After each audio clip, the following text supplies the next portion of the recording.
दूर किसी जंगल में रानू चिड़िया अपनी सास के साथ रहती थी। रानू का पति दूर एक शहर में प्राइवेट नौकरी करता था। वह हर हफ्ते रानू को एक चिट्ठी लिखता था, मगर अब कई हफ्ते बीत गए थे, टुन्नू चिड़िया की एक भी चिट्ठी नहीं आई। अरे बहू, आजकल तुम्हारा ध्यान कहाँ रहता है? खिचड़ी में नमक बहुत तेज है, माँ की गलती हो गई। आगे से उनके दरवाजे पर खटखटा की आवाज आती है। रानू भागकर दरवाजा खोलती है। क्या क्या चाचा जी, इतने दिनों के बाद क्यों आई हो? जब चिट्ठी आएगी तभी तो आऊंगा ना, इतने दिनों से क्या मतलब? अभी यह को चिट्ठी देकर वह तोता वहां से चली जाती है। इंसानों की खुशी तो सांप झलक रही थी। तुझे इसी चिट्ठी का इंतजार था ना? आप पढ़कर सुनाओ मेरे लिए। टुन्नू ने क्या लिखा है? जी माँ जी, मैं भी पढ़कर सुनाती हूँ। रानू चिट्ठी पढ़ना शुरू करती है। उनकी खुशी का सारा छूमंतर हो जाता है। वह रोने लगती है और आंखों से आंसू निकलने लगती है। तो ठीक ठाक है ना? क्या लिखा है चिट्ठी में? जल्दी से मुझे भी बता दे। टुन्नू जी ने हमें छोड़ दिया है और शहर की लड़की से शादी भी कल कर ली है। यह नहीं हो सकता। टुन्नू हमें कैसे छोड़ सकता है? मैं उसकी माँ हूँ। तू रोना धोना बंद कर, हम आज ही शहर जाएंगे। फिर वह दोनों सास बहू शहर के लिए निकल पड़ती है। बस का टेंडर उसे रोड पर उतर कर चला जाता है। रोड पर तेज तेज गाड़ियां चल रही थी। मामा जी, आप हमें कहाँ जाना है? मुझे तो कुछ नहीं पता बहू, तू मेरा पंख पकड़ के रोड बाहर करवा। मुझे पता है वह निकम्मा कहाँ रहता है, रातों में एक बार बता दिया था। पंख पकड़ के रोड पर करवाती हूँ। वह रास्ता पूछते पूछते दोनों की ठिकाने पर पहुँच जाता है। रानू बेल बजाते हैं तो एक सुंदर चिड़िया बाहर आती हैं। जी बोले, आप कौन हो? मैं टुन्नू की माँ और यह उसकी पत्नी रानू है। तो अच्छा, वह तुम दोनों हो? दोनों की छोड़ दिया। खैर, वह तो अभी ऑफिस गए हैं, रात को ही आएंगे, तब तक हम घर में इंतजार करते हैं। वह दोनों घर में घुसने ही वाली थी, मगर टूने की दूसरी पत्नी उन्हें वही रोक देती है। क्या पता तुम दोनों कोई चोर हो,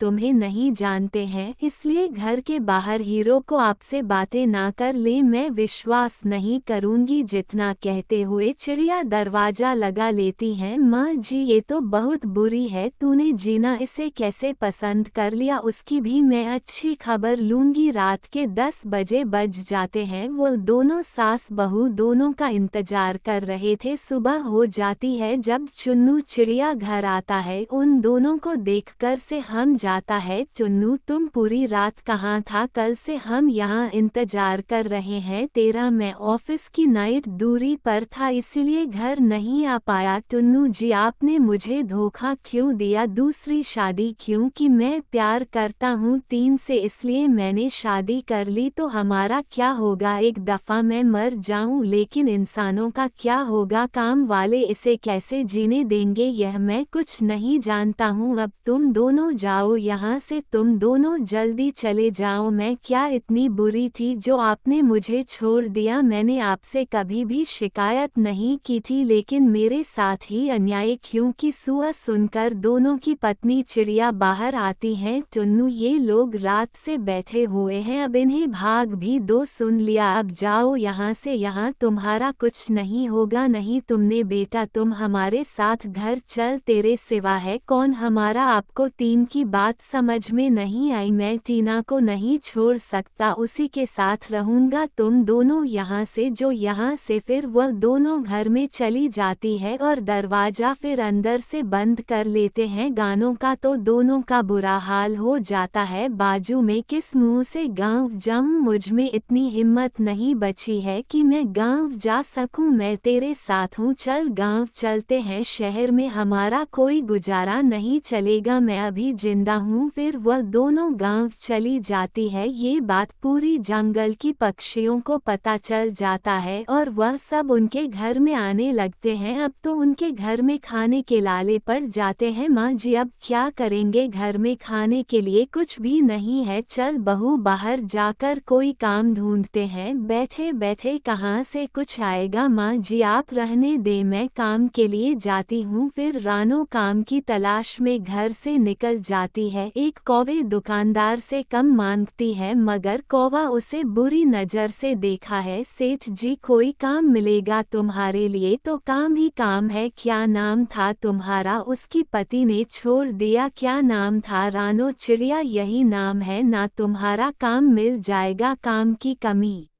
नहीं है, बस तुम्हारी ही कमी है। रनों को तो बहुत बुरा लगता है, फिर वो वहाँ से चली जाती है। घर जाकर मामा सास को सारी कहानी सुनाती है। ये समाज ऐसा ही है, तुम चिंता मत कर, हम कोई खुद का काम करेंगे जिसमें दोनों साथ बहुत साथ साथ रहे। माँ की क्यों ना हम राजमा चावल बेचने का काम शुरू करें, सबको राजमा चावल पसंद भी आता है। हाँ बहू, ये काम तो बढ़िया है, पहले क्यों नहीं आया दिमाग में। फिर वो दोनों अगले दिन से राजमा चावल का ठेला लगाते हैं। आओ आओ, गरम गरम राजमा चावल खाओ, स्वादिष्ट स्वादिष्ट राजमा चावल खाओ। अरे वह एक प्लेट राजमा चावल दे दो। कबूतर पक्षी भरपेट राजमा चावल खाती है और तारीफ करके वहाँ से चली जाता है। इस दोनों में उनका काम बहुत अच्छा चलने लगता है, मगर राना तो अभी भी दुखी ही रहती थी। बहू, अब तो हमारा काम चल गया, आप क्यों तुम दुखी रहती हो? माँ जी, मैं टुन्नू को भूला नहीं सकती। आपको जाने के बाद मैं बिल्कुल अकेली पड़ जाऊंगी, मैं किसके सहारे जंगी यह जिंदगी। मामा सास भी सच में पड़ जाती है। कुछ दिन के बाद उनके ठेले पर दो गरीब बच्चे आते हैं। आंटी जी, हमें भूख लगी है, क्या थोड़े हमें राजमा चावल दे दोगी? बेटा, आपकी मामा पापा कहाँ है और यह छोटा सा बच्चा कौन है? ये हमारी बहन है, हम अनाथ है, हमारा कोई नहीं है। उन बच्चों पर रनों को बहुत दया आती है, वह अपनी पंखों से राजमा चावल उसे बच्चों को खिलाता है। क्या मां, जिन बच्चों को हम